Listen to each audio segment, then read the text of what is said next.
இயேசு கிறிஸ்துவின் இந்த காலை வேலை வாழ்த்துக்கிறேன். ஏசாயா 38 அதிகாரத்துல 2வது வசனம். அப்பொழுது எசேக்கியா தன் முகத்தை சுவர் பக்கமாய் திருப்பி கர்த்தரை நோக்கி. பாருங்க, எசேக்கியாவுக்கு ஒரு பிரச்சனை வருது.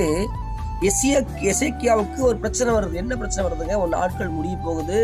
உன்னோட பிரச்சனையை சொன்ன ஒரே இடம் பாருங்க, தேவ சமூகத்துல போய் என்ன சொன்ன பாருங்க. அப்பொழுது எசேக்கியா தன் முகத்தை சுவர் பக்கமாய் திருப்பி கொண்டு கர்த்தரை நோக்கினான். இந்த மாதம் நீங்க கர்த்தரை நோக்குற மாதமா இருக்குங்க. பிரச்சனைகள் வரலாம், பாடுகள் வரலாம், எல்லாம் வரலாம். ஆனா நீங்க செய்ய வேண்டியது எசேக்கியா ராஜா மாதிரி போய் உங்க முகத்தை சுவர் பக்கமாய் திருப்பி தேவனை நோக்குங்க. இந்த புதிய மாதம் தேவன் நன்மையை செய்கிற ஒரு மாதமா இருக்கணும்னா, ஆசீர்வாதமா இருக்கணும்னா, நீங்க மேன்மையா இருக்கணும்னா, நீங்க பாதுகாப்பா இருக்கணும்னா, உங்க எல்லா காரியங்களும் வாக்கிப்படணும்னா நீங்க செய்ய வேண்டியது ஒன்னே ஒண்ணு. எசேக்கியா ராஜா ஒரு பிரச்சனை வந்தோன்னா யாரையும் தேடி ஓடாதபடி சுவர் பக்கமாய் திரும்பி தேவனை நோக்கினா. இந்த காலை வேளையில நீங்க தேவனை நோக்குங்க, தேவ சமூகத்தை நோக்குங்க.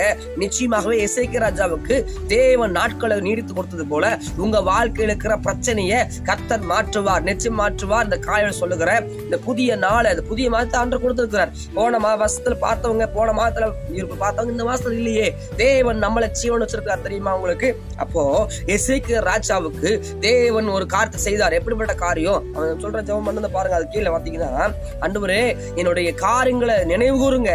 அவன் செய்தது எல்லாத்தையும் அவன் சொல்றான். ஆண்டவர் இதெல்லாம் நான் பண்ணினேன், இதெல்லாம் நினைச்சு கொடுங்கப்பா, என் நாட்களை நீடித்து கொடுங்கன்னு கேட்கிறான். 15 வருஷம் ஆண்டவர் கூட்டி கொடுத்தார் எசேக்கியா ராஜாவுக்கு. அப்ப அப்படிங்கும்போது இந்த புதிய நாட்கள்ல நீங்க செய்ய வேண்டியது ஒன்னே ஒண்ணு, புதிய மாதம் செய்ய வேண்டியது ஒன்னே ஒண்ணு. தேவ சமூகத்துல காத்துருங்க. உங்களை போய் தேவ சமூகத்துல ஆராயுங்க.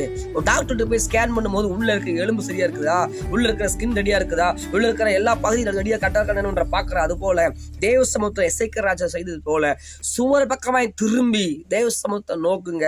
நிச்சயமாக முடிவுண்டு. உங்க நம்பிக்கை வீண் போகாது. எசேக்கியா ராஜா செஞ்சது போல நீங்களும் செய்யுங்க. உங்க வாழ்க்கையை கர்த்தர் செழிக்க பண்ணுவார், ஆசீர்வதிப்பார், மேன்மைப்படுத்துவார். எதை குறித்தும் பயப்பட வேண்டாம். எசேக்கியா ராஜா பயந்து கலங்கி உடஞ்செல்லாம் உட்காரல. அவன் உட்கார்ந்து ஐயோன்னு போட்டு கொண்டு பழண்டி அழுதுட்டு இருக்கல. ஆண்டவரே என்னை கைவிட்டுன்னு சொல்லல. அவர் சுவர் பக்கமாய் திரும்பி தேவ சமூகத்துல போய் ஆண்டவரே என்னுடைய காரியங்கள் நினைச்சு பாருங்கன்னு கேட்டான். தேவன் அவனுக்கு நாட்கள் கொடுத்தார். ஏன்னு கேட்காதீங்க. பிரச்சனை வந்தா ஆண்டு சமூகத்துல எனக்கு இதை தாங்கன்னு கேளுங்க. இந்த புதிய மாதம் எசேக்கியா ராஜாவுக்கு தேவன் நீடித்து வாழ்வு 15 வருஷம் கூட்டி கொடுத்தது போல உங்க வாழ்க்கையில ஆண்டவர் எல்லா சூழல்களையும் மாற்றி கொடுப்பார். உங்க தலையை அவர் உயர்த்த பண்ணுவார். ஆனா தலையை உயர்த்த பண்ணனா ஒரு சாராய கடைக்கு போனா பண்ணிடுவானா? உயர்த்த பண்ணா இல்ல. ஒரு சிகரெட் வச்சு குடிச்சிட்டு போய் ஆண்டு நம்மளை உயர்த்துவார்னா முடியாது. ஆன்ஸ் போட்டுட்டு போய் ஆண்டு உயர்த்துவார்னா முடியாது. கெட்ட வார்த்தை பேசிட்டு ஆண்டு உயர்த்துவார்னா முடியாது.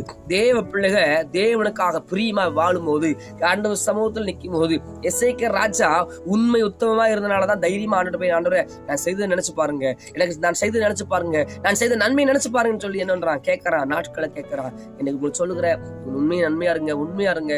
தேவன் எசேக்கியா ராஜாவை கொடுத்த ஈவுகள் எல்லாம், அந்த தாவீது கொடுத்த ஈவுகள், அதே போல எசேக்கியா ராஜா கொடுத்த எல்லா ஆசீர்வாதங்களும் கர்த்தர் கொடுப்பார், நிச்சயமா கொடுப்பார். அவர் பக்கமா திரும்புங்க, சுவர் பக்கமா முகத்தை திருப்புங்க. போய் ஆண்டவர் சமூகத்துல ஒரு பிரச்சனைனா போய் யாரையும் தேடாதீங்க, கர்த்தரை தேடுங்க. நிச்சயமா உங்க தேவன் தலையை வைத்து பண்ணுவாராக. God bless you.